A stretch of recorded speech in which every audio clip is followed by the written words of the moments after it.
Next question is from Roberto Flores. Now that Rousey got her pack busted, a fight that I would like to see is HOLM, NUNES. What do you think about it? And that's been a popular question on this episode. I like it. It's a good fight. I just think that HOLM has to obviously get past her next title shot and then see what weight they can meet up. The stand up in that fight would be good. Hashtag garlic butter, hashtag new media. So I agree. It'd be interesting to see, but Holly Holm already has a scheduled fight, so we'll see what happens next. Next question is from Michael Jackson. Great videos, Ego. Keep up the grind. Do you think Nate Diaz versus McGregor 3 will happen, and who wins? It's tough telling, man, because it sounds like the UFC, Ronda Rousey's just getting blasted, so that's the other cash cow. Now everything's gonna fall on Conor McGregor, and to me, from what I've seen, it sounds like the UFC is trying to keep Conor McGregor safe from that fight.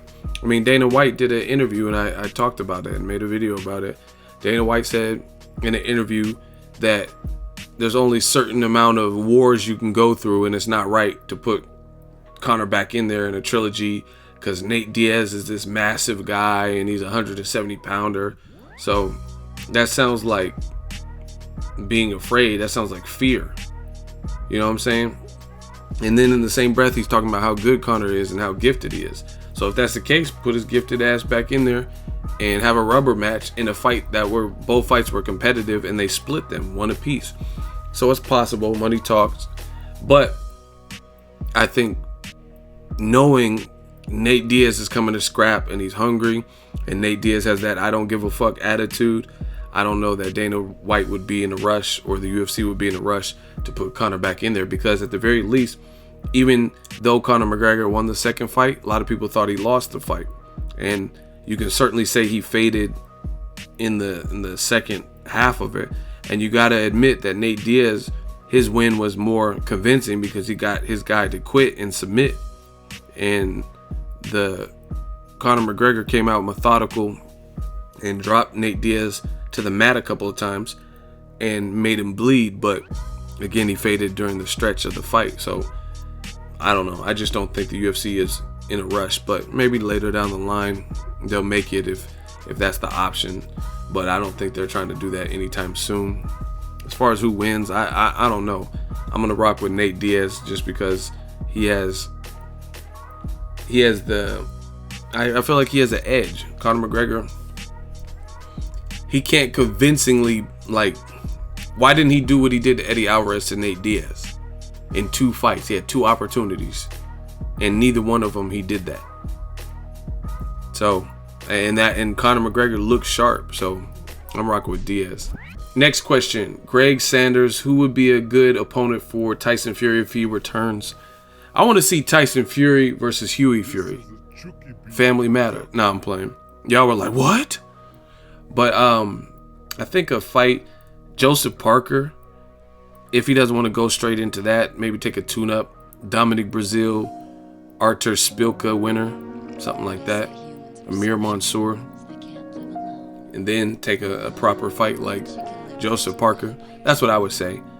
I wouldn't go off a long layoff and a coke binge and stuff like that. I wouldn't go straight at Klitschko, Joshua winner, or Deontay Wilder. But I mean, it's Tyson Fury. It's heavyweight division. It's not like he has to make a certain amount of weight, but just being on that long of a layoff, he hasn't fought since November 2015.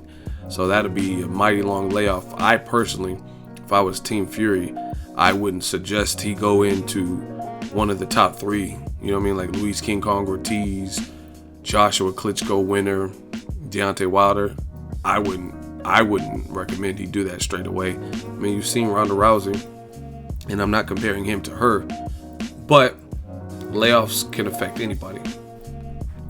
Next question, Joel Sanchez. Hey, Ego, do you think the most possible opponent for Spence Jr. is right now other than Brook? I guess you're trying to say who. I think it's Jeff Horn. I think he's the next person in line, or Konstantin Ponomarov. So if Brook vacates or gets stripped or whatever, I think it's one of them guys. Michael Sales is the next question. Sup, Ego? Do you think Ronda will retire? Probably. or will she continue fighting for redemption? And I went in depth about this. The only way she can fight for redemption is if she fights one of the girls that beat her, in Holly Holm and NUNES. And even if, like, let's say Holly Holm loses her next fight, there's no guarantee that Ronda Rousey will beat her. You know what I mean? Because styles make fights, and the style, like I said earlier, is what's giving Ronda Rousey problems. She doesn't know. She has no head movement, no distance control, bad footwork, back straights up, chin in the air, takes consecutive flush shots without adapting. You know what I'm saying? And that's a boxer. So Holly Holm can lose her next 5 fights, but she knows in her mind she knocked out Ronda Rousey, was the first to do that in the UFC. So she always has that psychological edge, and stylistically it's always going to be a tough fight for Ronda Rousey. Next question, Joe Kelly. Do you think Errol Spence versus Crawford at this time anyway will be the next Pac-Man versus Floyd type of fight? Nah, I don't think so. I think it's a good fight. Fans would want to see it, but Pacquiao Floyd that's an anomaly. These guys have been in the game for 15 to 20 years, and they built up a resume. You know what I mean? Pacquiao kind of gained notoriety for beating Floyd's leftovers, and people were saying he beat him better than Floyd, and it didn't look like no one else could beat them. You know what I'm saying? And then they were racking up bodies. So that's his own fight. I don't think Errol or Crawford, again, that could be a good fight, but I wouldn't compare it anything to Pacquiao Floyd.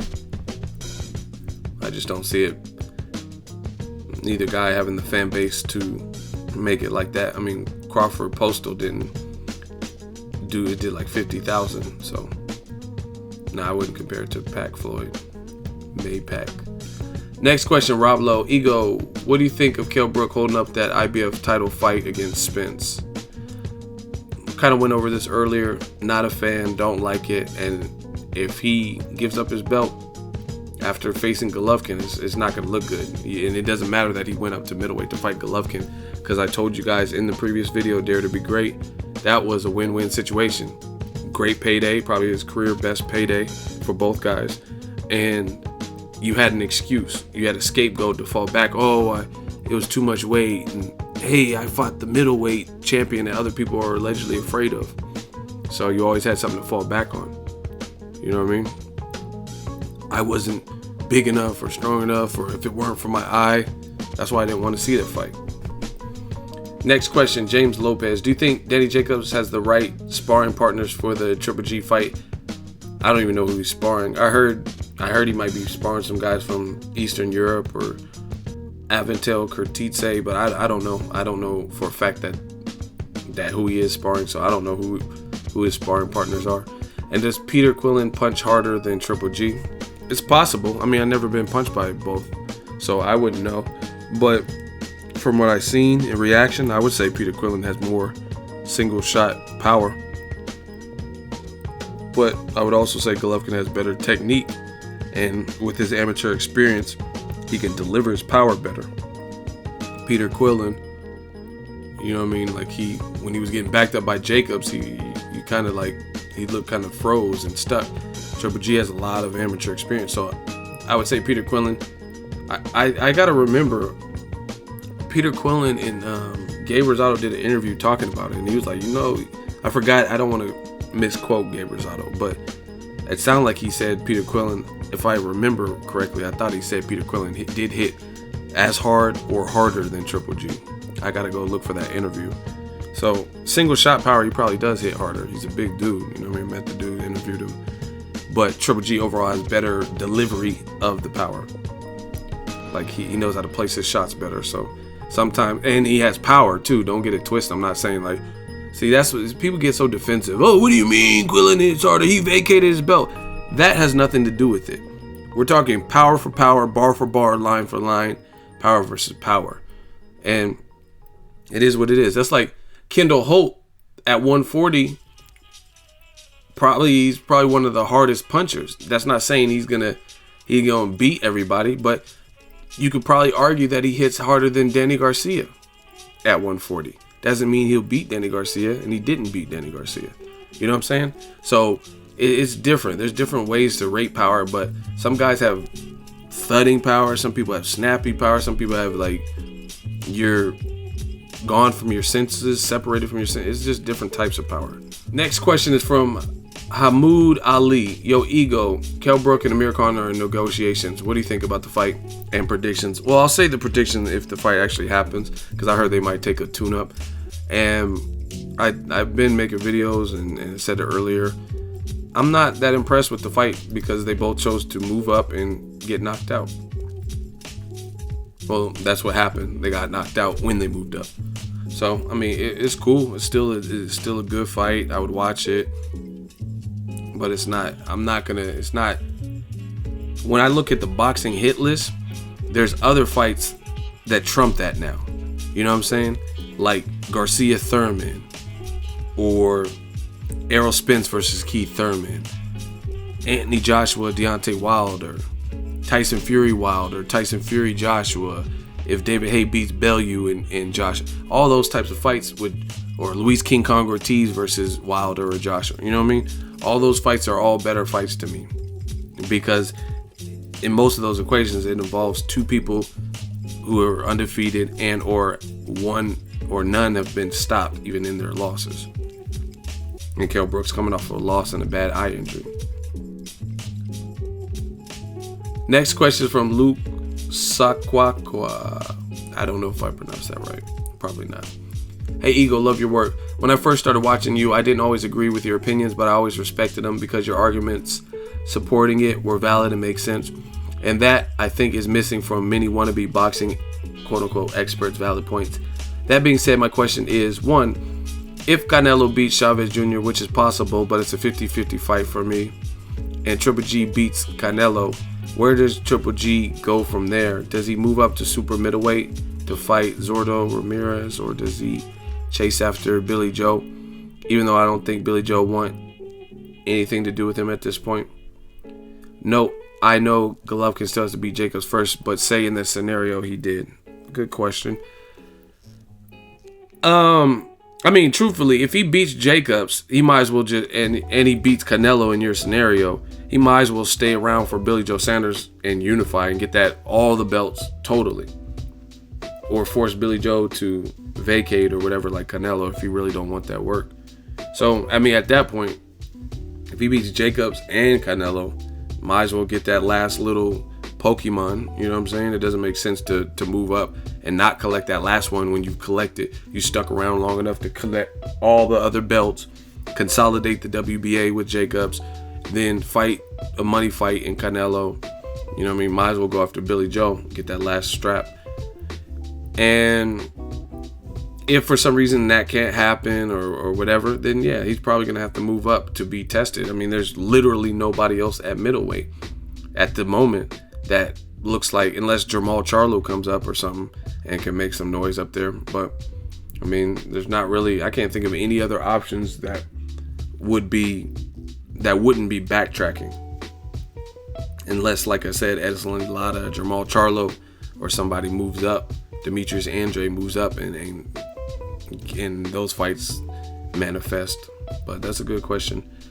Next question, Yolanda Hill, what do you think Joe Smith Jr. will face next? Not sure. I would like to see Thomas Williams Jr., top dog, versus him.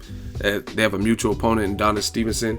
We've seen how that fight played out. So I'd like a barometer style fight like that with Joe Smith Jr. See where he's at against another puncher that's obviously a lot younger than Bernard Hopkins. And I think Thomas Williams has more power than Andres Fanfaro at light heavyweight. So that's a good fight. And it's the type of fight without burning your fighter out and putting him in tough ass fight after one after another. You know what I mean? After a spectacular 2016, I did the top 4 breakout stars in 2016. Clearly put Joe Smith Jr. on the list for his accomplishments. And again, your fighter deserves a reward after that. They're building a new arena in New York. You know what I mean? Let him fight somebody who he should be finally favored to beat in that arena, just like they're doing with Robert Easter Jr. after a tough fight. I have no problem with that. You know what I mean? A guy take 2 tough fights, then have a hometown title defense against someone where he'll be the favorite. I literally have no problem with that. But other people, Jean Pascal, Sullivan Barrera, someone right around there. I mean, if he really wants to go after the top dogs, which I don't know if he's ready, but that's just my opinion, is Ward, Kovalev, or Artur Beterbiev. But I personally think he should do one of the earlier options that I said. Jean Pascal, Uniskif Gonzalez, maybe a Shabransky if he's down to fight. Guys like that. And Anthony Joshua Klitschko prediction, keep up the good work. Ego, thank you.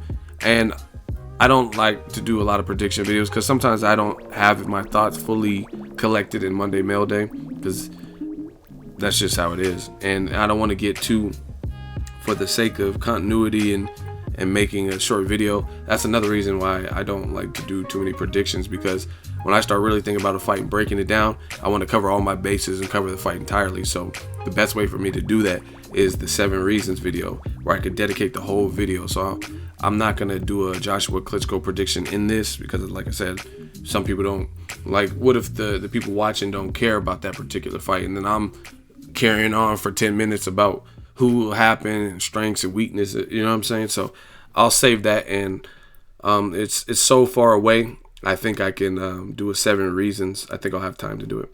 Next question is Calvin Phelps. What should the punishment be for fighters who fail multiple drug tests? Great channel, Ego. Hashtag keep grinding. Just ban them. You know what I mean? No one wants to hear from them. If you have to constantly cheat and like fool me, what's the saying? Fool me once, shame on me. Fool me twice, or whatever. Shame on you. Whatever that saying is, that should apply. Because like some people are like, oh, hey, it was in the meat. I didn't know what my trainer was giving me. You know what I'm saying? Like, that shit don't fly. Maybe you should fire your whole team if they're drugging you up, like Denzel. Yeah, I didn't know you like to get wet though. Sherm, Dust, PCP, Primo, Mad Dog. You know what I'm saying? If you don't know what your camp is giving you, then that's suspect. Next question is from Shahrukh Jalil. Khan vs. Brook looks like it could be made soon. Do you think Khan is a shot fighter after Canelo KO? I mean, I don't know, because I haven't seen him. I haven't seen him come back, but it was a bad knockout. Will he be able to handle Brook's power and accuracy? I don't know. You mean Brook's accuracy? I'm undecided who I would pick in that fight. I'm leaning towards Kell Brook, though. Because, again, if his eye holds up, he's fresher to me. He's never been knocked out. Khan was knocked out. Like, you know what I'm saying? Where he clearly couldn't continue in the Bradis Prescott, and he clearly couldn't continue in the Canelo fight. The Danny Garcia, it looked inevitable. It didn't look like it would be good for him to continue, but, I mean, he was on his feet.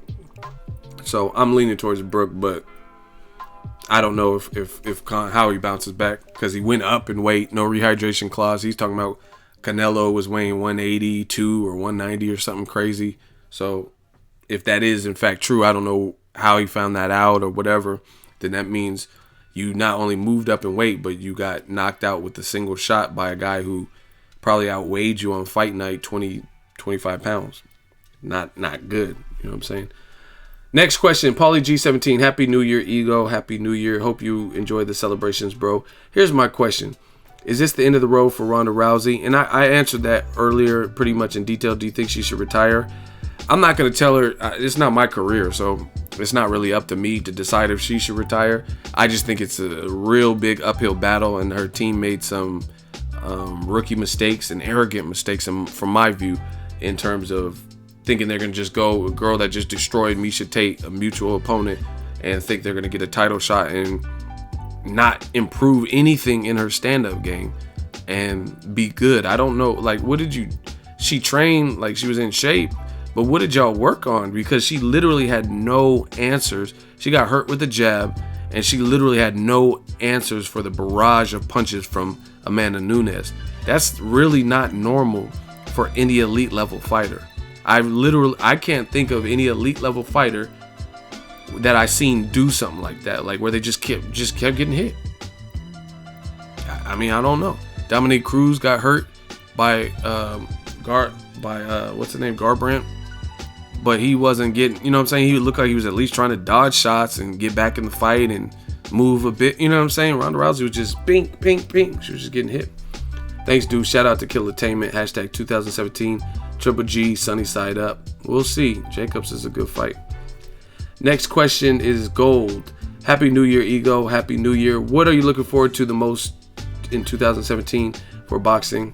And UFC and boxing have been keeping each other really busy in 2016, obviously competing with each other. In 2017, will boxing take over? I don't think boxing has never not taken over. Like, statistically, fighters are getting paid more. UFC's probably, they had better pay-per-views because they had a lot of good quality fights in 2016. But that's just a matter of matchmaking. There was fights that should have never been on pay-per-view. Pacquiao versus Bradley 3, Pacquiao, Jesse Vargas, Canelo, Canelo, Liam Smith, Crawford, Pozo. None of that should have been pay-per-view. None of it, in my opinion. And what I'm looking forward to most in 2017, I just want it to be a good year. There's a lot of good fights in the books. Jack DeGale, Tank Davis getting a title shot. Jose Pedraza. Adrian Broner returns. That should be a scrappy fight. Joshua Klitschko, Garcia Thurman. I'm just looking for Jacobs, Triple G. I'm looking for all those good fights that help boxing. And then the ones we don't know about, like let's say Canelo fights Triple G. That's what I'm looking forward to. Just good competitive matchmaking and the fights that the fans want to see with good cards and just boxing thriving. That's really my only hope. Elvis Diaz's next question. What's poppin', Ego? Who do you believe has a chance to unify all 4 major titles in 2017 based on promoters working together and fighters having the balls to fight the best? I'd probably say Triple G because if I'm not mistaken, he's probably the closest to doing that. There's some unifications like Garcia Thurman, but Kell Brooks holding his belt hostage, and then he's getting extensions, and then if he vacates and Errol Spence has to fight someone else, you know, it's just going to be harder. So I think Triple G's pretty close to a unification at his division. I mean, maybe I'm missing somebody, I don't know. But I think Triple G has the most steps in the right direction to unifying than probably anyone. He just has to beat Jacobs, and if he beats Billy Joe, it's on. And judging from Billy Joe's Wolverine performance, he will beat Billy Joe, unless a much, much, much better Billy Joe shows up than that night. So, next question, SSB. Yo, Ego, in an alternate universe where the Holly Holm performance never happened and Rousey's confidence isn't shaken by that loss, do you think she beats or at least competes with Nunes? I think she could be competitive, maybe a little bit more so, because she did look a little shell-shocked when she first got touched with a power shot, or it was a jab. But, I mean, that's the style that troubles her. And her stand-up is not good, you know what I mean? So, it's not just that. It's not just Holly Holm taking her confidence. It's the fact that she has no stand-up game, no head movement, bad feet, chin in the air, back straight up when she's hurt. Who does that? Name a boxer that you've seen that really just does that. Like, she doesn't even know how to react when she's hurt. So she's not, to me, you're not getting top level boxing sparring without, and you've never had your bell rung, or, you know what I'm saying? It just didn't look like she had the proper practice in terms of stand up. So I would have picked Nunes anyway, just because Rousey's opportunity, despite the Holly Holm shit, was on the canvas, on the mat. And if she couldn't get it there, then she can't stand up and strike with Ronda Rousey or with Amanda Nunes. It's just not gonna work out. Luke Peterson, next question. Boxing Ego, do you think Canelo has the potential and ability to be pound for pound #1 within 5 years? Going to put you on the spot with this one. If Money and SOG were equal weights, May in 2009 and Ward in 2002, who wins? I would say Mayweather, easy shutout. Yeah, I mean, if you're saying if Mayweather was naturally the same size as Andre Ward, I don't know. I guess I don't understand the question. But if they're in the same division naturally and natural size, I'm going with Money May. He seems like a harder style to beat. Canelo possibly pound for pound #1, but he has to prove it, and he's not really, in his last 2 fights at least, definitely wasn't in the direction of proving it. Liam Smith, that proved nothing to me. Beating a welterweight who's been knocked out 2 times at 35 once and once at 140 proves nothing to me. So he has to get back to the grind. Fighting the Mayweathers, the Ladas, type of competition. Not saying he has to fight them particularly, but fight Lada, Andrade, Jamel Charlo, Triple G, those quality fighters. And it's possible if he beats Triple G, he's going to skyrocket up the ladder. Ruben Escobedo. Hey, Ego, do you think that there would be enough money involved for Floyd to come back for the winner of Garcia Thurman? Depends on their performance, but yeah, they have a strong performance, yeah. Especially Danny Garcia, because I think he's the bigger name. So if he wins and beats Thurman, that's already a fight that was been discussed. Like, I mean, people brought up the Thurman, but it was mostly Thurman bringing up the...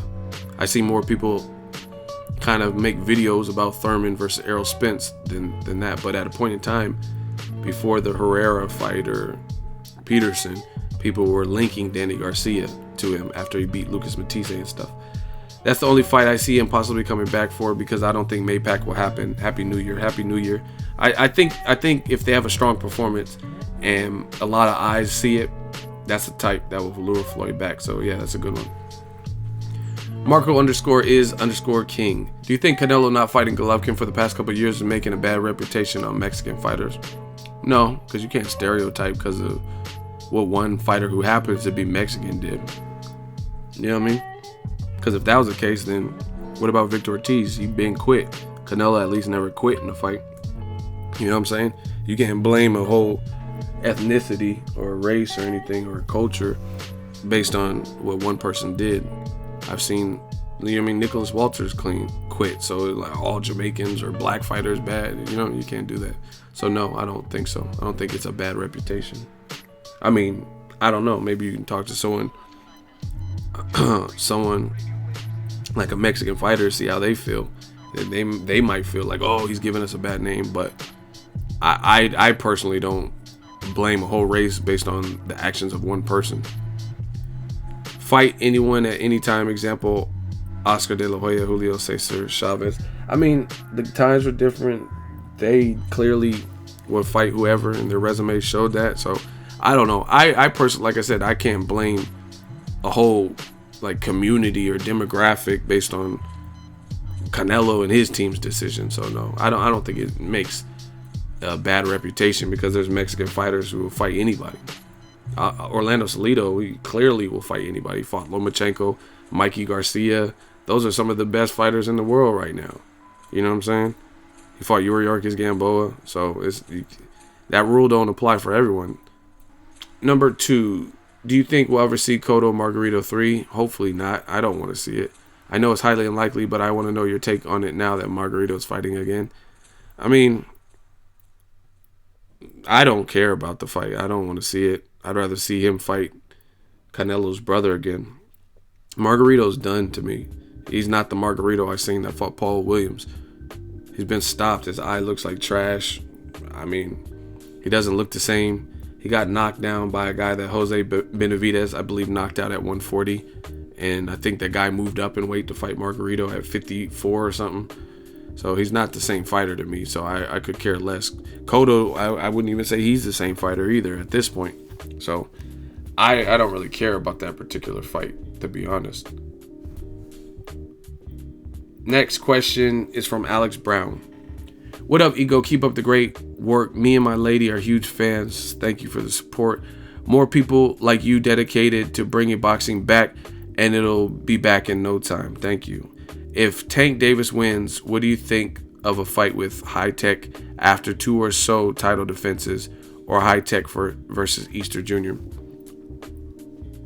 I don't know. High Tech, Easter Jr., that's a lot of weight to just... I mean, it's only 5 pounds, but he's giving up a lot of height, and if Easter Jr. keeps getting stronger, that's a difficult fight the more you keep going up in weight. So, I mean, the angles and stuff, we'll see. It looked like Easter Jr. throws punches, lets his hands go. His footwork looks cool. I don't know, because Lomachenko only has like 1 or 2 fights at 130, so I don't know how he would look at 35. But if Tank Davis, yeah, he's definitely, I would get like probably 2, 3, 4 in before you fight Lomachenko, based on what I've seen. But you know what I mean? I got to see how Tank looks versus Jose Pedraza. I've seen some little things that I could pick out, but that's what happens with youthful fighters, young fighters. But maybe they come into their own. You know what I'm saying? They come into their own at a point, or you become a champion, you get stronger, you can grow from there. So I really got to see how he looks in the Pedraza fight. But based on what I've seen and how he fights, he's a southpaw, and he's powerful. So it'd be interesting, and I would watch it. But Lomachenko's footwork would give him a lot of problems, his angles, and more so than just those two things, which I think will give a lot of problems. He lets his hands go, and his experience. That's huge. I don't think Tank, I don't know his amateur background as good, but Lomachenko is a gold medalist, so that's a bad look. That's a bad matchup for Tank Davis at this point. I think he has to mature and keep growing.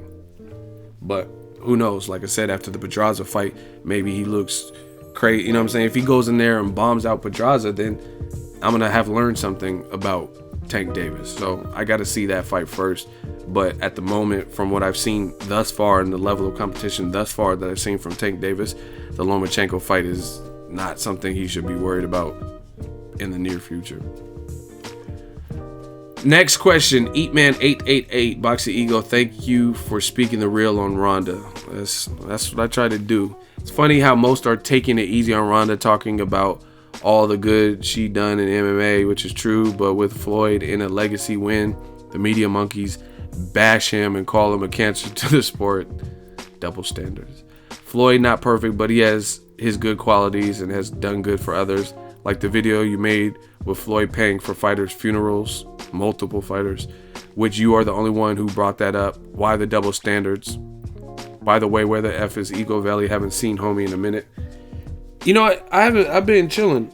Ego Valley, I haven't really seen a need for him to come back. Now, you know what I mean? There was a point in time where you were getting frequent Ego Valley, like when they announced Liam Smith and Khan fights, and the Canelo Triple G fell through. Ego Valley was out here, but there's been some real good fights being made, and there hasn't been a need to resurrect Ego Valley. And it kind of goes back to the Great White Hope and what we talked about earlier in this particular video. And that's what it is. Conor McGregor trash talks. He's loved for it. Some people hate him, but the media, they're not like big, like ESPN is one that I've seen have hated on Floyd for years, right? Brian Kenny, when he was on ESPN, doing interviews and basically making it like Floyd was scared of Pacquiao and why don't you just fight him, and that type of attitude, trying to drill him and make headlines. And I seen another guy talking bad about the Mayweather Pacquiao and just all that, it ruined boxing and pay-per-view and all this. But you don't see them say that Conor McGregor, he's hitting people with bottles and trash talking. He tapped out, and I never seen ESPN go ham on him. You know what I'm saying? So it's just double standards. Comes with the territory, and I think we all know why. Next question, Air Horton. Ego, what is the current state of boxing right now? To me, is like I said, there's no reason for Ego Valley. Things are shaping up. We got some good competitive fights. Who do you see being the next crossover star? There's a lot. Errol Spence Jr., Oscar Valdez, Devin Haney, Vasyl Lomachenko can get bigger. Triple G, if he beats somebody of note. Canelo, if he beats Triple G. I mean, there's a lot of people. Caleb Plant, the Charlos are doing good. You know what I mean? It's just Demetrius Andre. It's just with the right fights, a lot of these guys have a potential. Terrence Crawford, if he beats Pacquiao, he's the man. So a lot of people have the chance for massive success in boxing. Danny Garcia, I think he can get even bigger if he beats Keith Thurman. Emphatically, Keith Thurman, if he beats him. Anthony Joshua, if he beats Klitschko. There's a ton of people that can rapidly increase in popularity. It's just on the proper fights that they have to fight and win. As in someone your grandma. I started answering the question without reading it all. Someone your grandmother, neighbor, everybody knows, like Oscar, Floyd, Conor, Rousey. When do you think we will see this boxing crossover star emerge? And again, that's kind of a tricky, loaded-ish question, because it really depends on the matches that are made. If like, let's say Danny Garcia beats Keith Thurman and 8 million people watch it on CBS or Showtime or something, then he has a real good platform to gain a lot of notoriety, you know what I mean? And if it's promoted the right way. So I don't know when the next star will come. It just depends on them fighting the right competition and it getting the proper exposure. And that's kind of what I'm here for. I try to give exposure to these different things, help build up the fights, tell the tape, interview these people. Next question, Crown Royale. What up, Ego? Happy New Year. Do you think it's fair to consider Roman Gonzalez one of the all-time greats? No, not at this point. You have to do more. Few fighters in history at the 112 mark and below can match his accomplishments. Last September, he moved up to 115 to win a world title in the 4th weight class. I believe Cuadras for sure deserves a rematch, and it also remains to be seen if Gonzalez can be the same dominant force he was at 112. Listen, I think Roman Gonzalez is a really good fighter. I like his skill set. I think he has heart. His chin held up against a puncher like Carlos Cuadras. I don't put him in the top all-time greats list at all. Because the all-time greats, win, lose, or draw, I've seen them fight their contemporaries. And in those lighter divisions, there's not as many contemporaries that we all know are dominant. And like, he's fought, like Cuadras was a champion and stuff like that. But it's everything is, you're limited to your talent pool. Like I said earlier with the Ronda Rousey thing. At the time in the bantamweight division, she was clearly, there was separation. There was like a clear separation gap. Like as you get older as a person, you start to notice the generational gap. Like, man, when I went to high school, we did this or we listened to this music. And then as you get older, you start saying like, hey, I'm clearly not part of this new generation. They're wearing these tight pants and dyeing their hair and wearing dresses and listening to this type of music. And to me, in some of those lighter divisions, there's not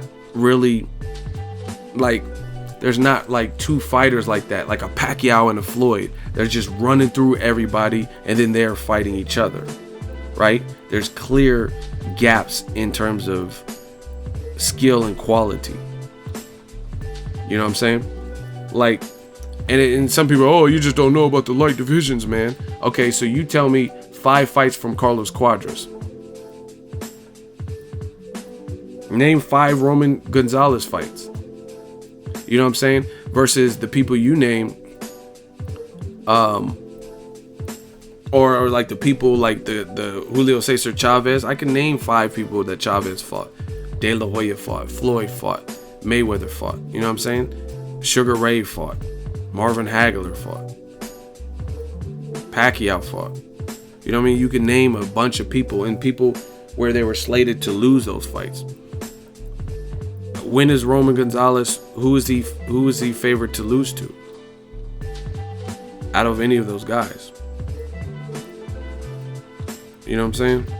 So I don't put him in the all-time greats. I think he's a good fighter, a damn good fighter. But like, would you pick him pound for pound, all-time greats? Like, can you picture him? Can you picture him fighting and beating Rigondeaux at 118? That would be like, to me, that's what I'm talking about. That's more of a contemporary. Like somebody like Nonito Donaire. When Rigondeaux beat Donaire had 1 loss. He had lost his, I think it was his second fight. Second pro fight. He was new. He lost via decision. Never been stopped or anything. Then for 11 years, he was knocking guys out.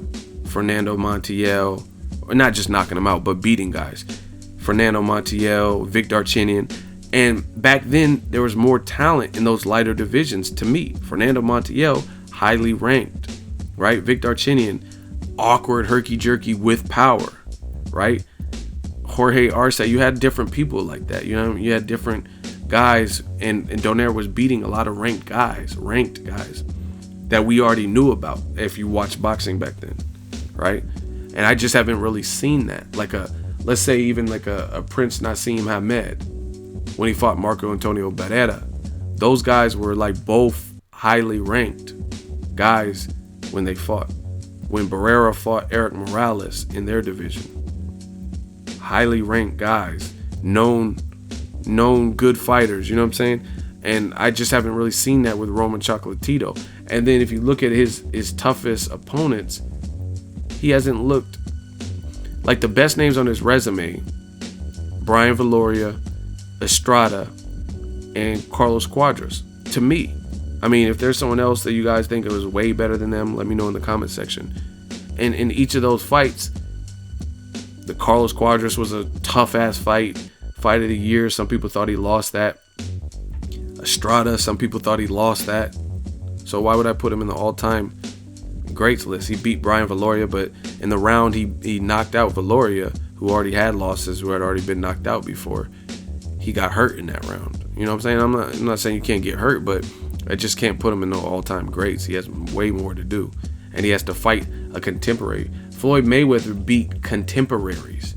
You know what I mean? Ricky Hatton was undefeated. Ricky Hatton had beaten Costa Tszyu, who he is expected to lose to, get knocked out by, right?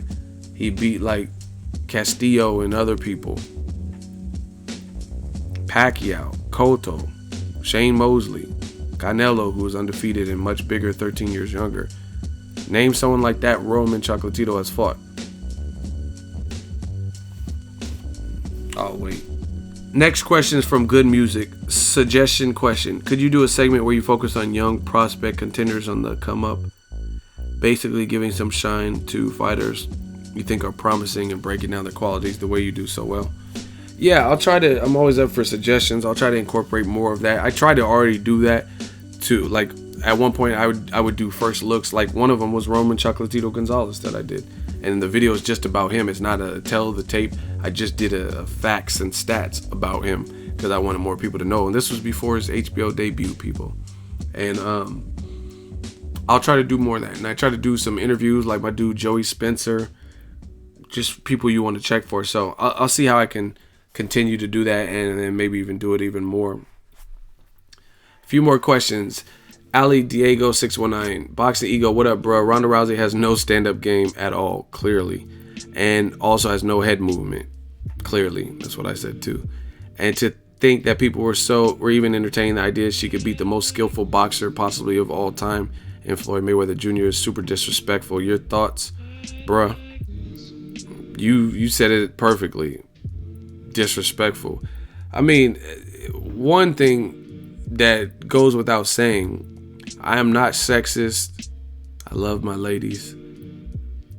Hey, what's up, Faith baby? Come to Death Row. We're going to start printing our own money. No, but I really believe there's a difference between a man's strength and a woman's strength. By and large. I'm not saying every single man is stronger than every single woman. But the reason, like, it kind of, society will show you that. If I punch a girl, I'm going to jail. Period. If she calls the cops, I'm going to jail. Because I'm a man and she's a woman. And that's just the way the game goes. So the fact that people were even considering her beating a man who happens to be also a combat fighter, who hasn't lost in 19 years, to other grown men, it was always a retarded, mute point. That's stupid. You know what I mean? My personal opinion, she couldn't even beat guys that Floyd beat. Like, you know what I mean? She couldn't beat guys that lost to Floyd. Ricky Hatton would, like, destroy her.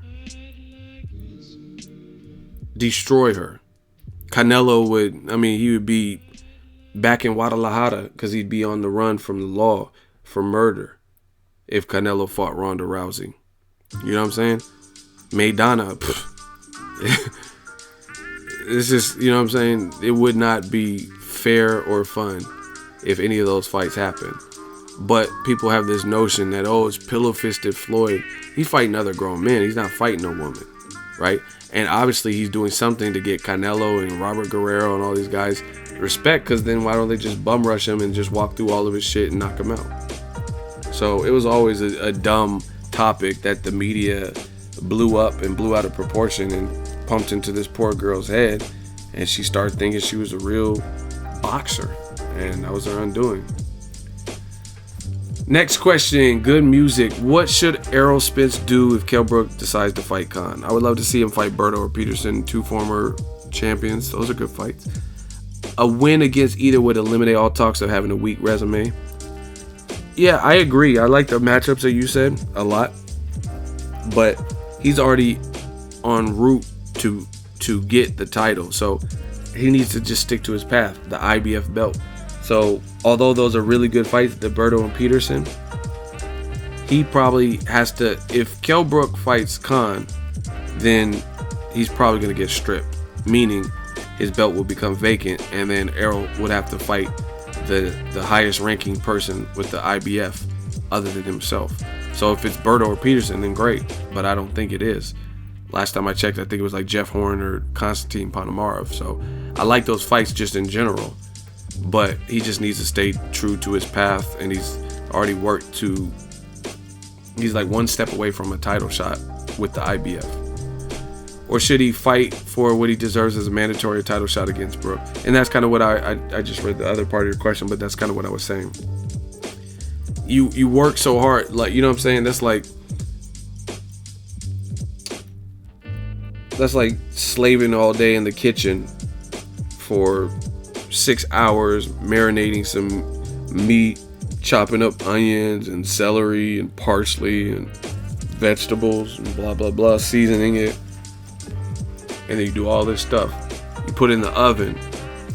It's about to come out in 15 minutes, and you say, you know what, I'm gonna go get something to eat. You know what I'm saying? At that point, it's stupid. You worked that hard to prepare that meal.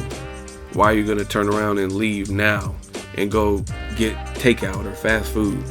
Doesn't make sense. So to me, I think Spence should just do what he's been doing and force Kell Brook to make a decision to vacate or get stripped or whatever, or get the fight, and then go for the IBF. Last question, also from Good Music. There is a light heavyweight prospect from the UK called Anthony Yarde. He is 9-0 with 8 KOs and looks promising against low-level competition. Glad you mentioned that. Have you heard of him? And if you have, what is your assessment of him so far? I mean, I have heard of him, definitely. It's just too premature to tell. He looks hungry. He's always in shape. He's like Diesel. He looks really big. Light heavyweight's popping, though. So I just have to see him step up, fight people we know. Jean Pascal, Yuniskev Gonzalez, some of the people I said to Joe Smith Jr. earlier, fight Joe Smith Jr., then we'll really be able to see. So he looks to be the goods, but it's far too premature. You know what I mean? Like I never start checking for a fighter this early. Like even Errol Spence Jr. People say, "Oh, you're high up on Errol." I heard the rumors about how good he was, but I watched him and broke down his fight game before anything. So Anthony Yarde, I watched his fight. He was on the Canelo versus Liam Smith undercard, and the guy he's fought has a horrible record. Like, you know what I'm saying? He didn't have a good record. I think he might have even been coming off a loss. I don't remember. And he knocked him out. The guy was wearing like weird pants, I remember, or something, like long shorts or sweatpants or something. Something was weird about his fit. And he got knocked out brutally on the Canelo Liam Smith undercard. So yeah, I've seen him. I've checked him out. I just got to see more of him. He has to just keep doing what he's doing. Gain your confidence. Step up and keep stepping up in competition like these other guys. At light heavyweight, you know what I mean? Joe Smith Jr., he had to work through a bunch of journeymen and stuff before he got like the fanfaras, and he had to take a loss and things like that before he got to the fanfaras and B-hop. So that's what I want to see from any young prospect. And again, it's just too early to say he is the truth or he's unstoppable from what I've seen. But he looks good. He looks to be in shape and stuff, and he looks focused. So we'll see.